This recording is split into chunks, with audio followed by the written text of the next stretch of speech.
The Green Ghost. It sounds like it haunts people when they forget to do their recycling, and appears anytime you say something bad about vegans, which isn't much fun for Halloween and is about as scary as your average Hollywood horror film, which has around 10 sequels. The ingredient lineup: a London dry gin, green Chartreuse and fresh lime juice. Let's kick this off by adding 2 ounces, that's 60ml of gin to our shaker.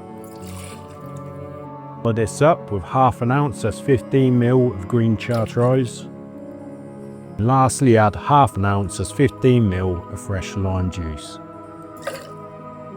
Ice and shake for around 10 to 15 seconds.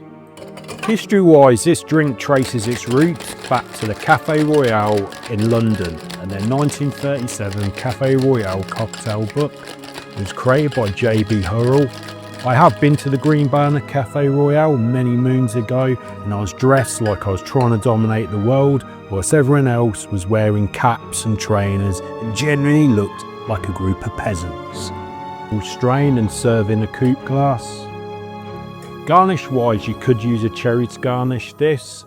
For a Halloween party, I've gone for like a spectral kind of light, but if you do this, please make sure you have responsible adults drinking this, because obviously it's not edible. The taste test. This is very Chartreuse forward. It's a bit like a Last Word, but it doesn't have a sweet component which you get with the maraschino in the Last Word.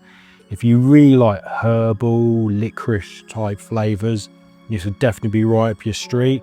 I would like to add a little bit more lime because I like a little bit more tartness sometimes in drinks.